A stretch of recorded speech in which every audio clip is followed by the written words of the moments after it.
In these notes, we're going to talk about Andrew Jackson taking office and kind of get into this idea of the common man, how he's the hero of the common man, and what is really meant by this term Jacksonian democracy.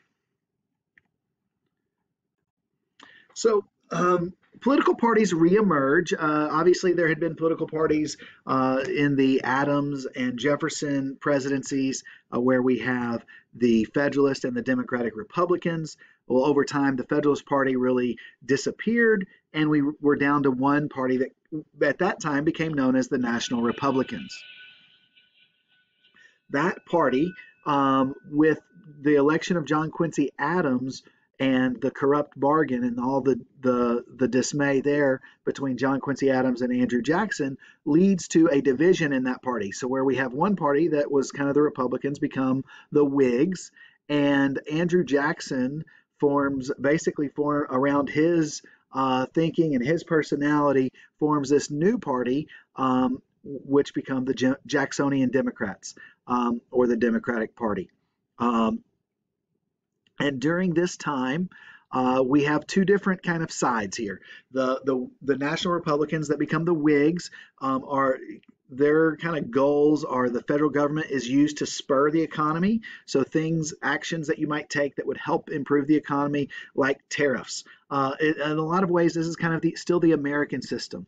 The people that supported this are primarily Eastern business people, some Southern planters. Once again, that would be the wealthier, though, in the South, and many former Federalists. Okay, so this is still a lot of those same ideas. So you want to encourage manufacturing, but you also are in favor of banks like the National Bank and things of that nature. And that bank piece is in particular one of the parts that really makes it supported more by the wealthy individuals.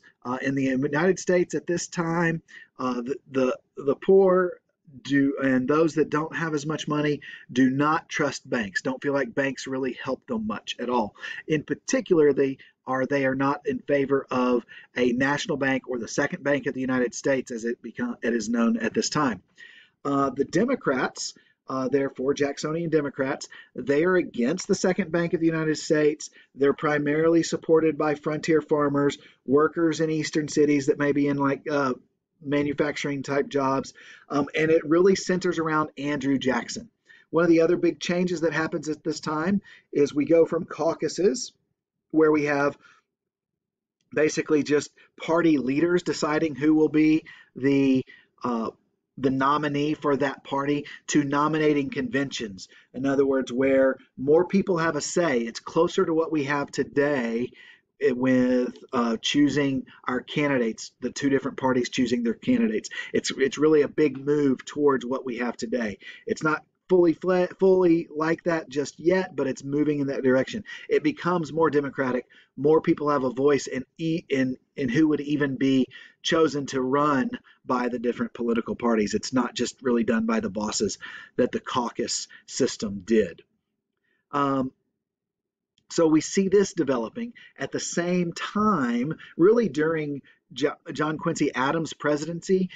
Andrew Jackson's kind of building up this party to oppose John Quincy Adams in 1828, which he does. And Andrew Jackson wins the election of 1828. We saw some of that in the last video. Andrew Jackson is known as the self-made man. I just want to go through some of the big reasons why he's the self-made man. So a lot of these are part of what make him the hero of the common man. For one, he's not wealthy himself. He doesn't come from a wealthy family. Every other president before this had a significant amount of wealth, certainly compared to Andrew Jackson and how poor he wasn't when growing up. So he was a courier for the local militia during the American Revolution. So he, in a sense, fought in the Revolution even, certainly the last of those. James Monroe, it was also one of those that fought in the American Revolution. Captured and imprisoned during the American Revolution and caught smallpox.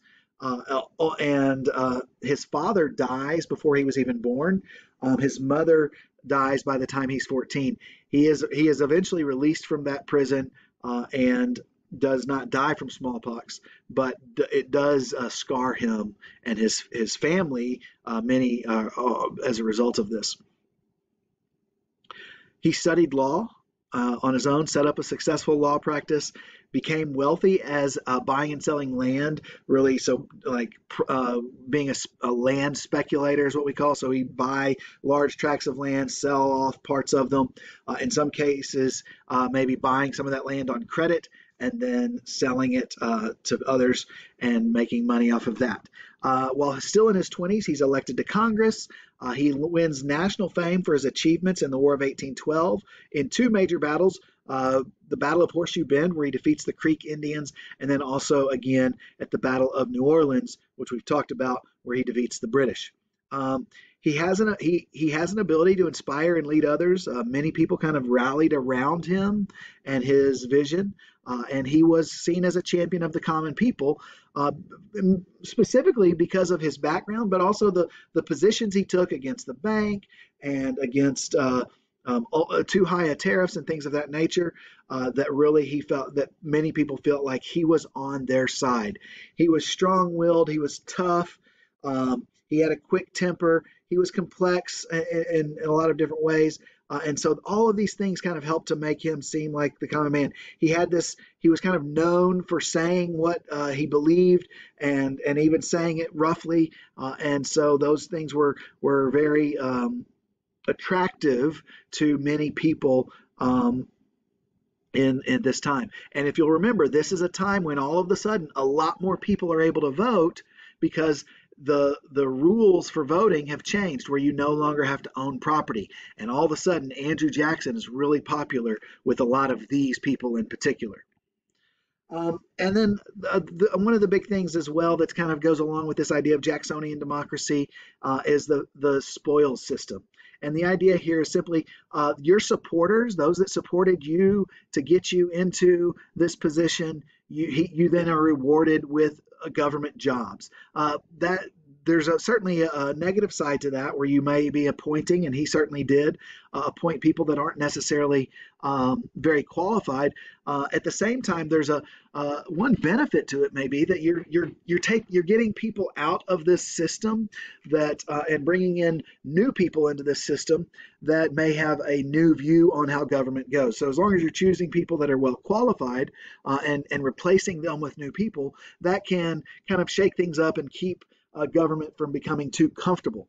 So there's some benefits that can be a part of that, but when you're choosing people that aren't necessarily qualified to do certain jobs, that can cause big problems. Andrew Jackson recognized that to a certain extent, and so even though he picked some cabinet members that weren't necessarily very qualified, and a cabinet member, one of their chief things is they're going to advise the president, he has a group of unofficial advisors that were more qualified, and they met not in like a big normal meeting, cabinet meeting, but in the kitchen with him, and they became known as the kitchen cabinet.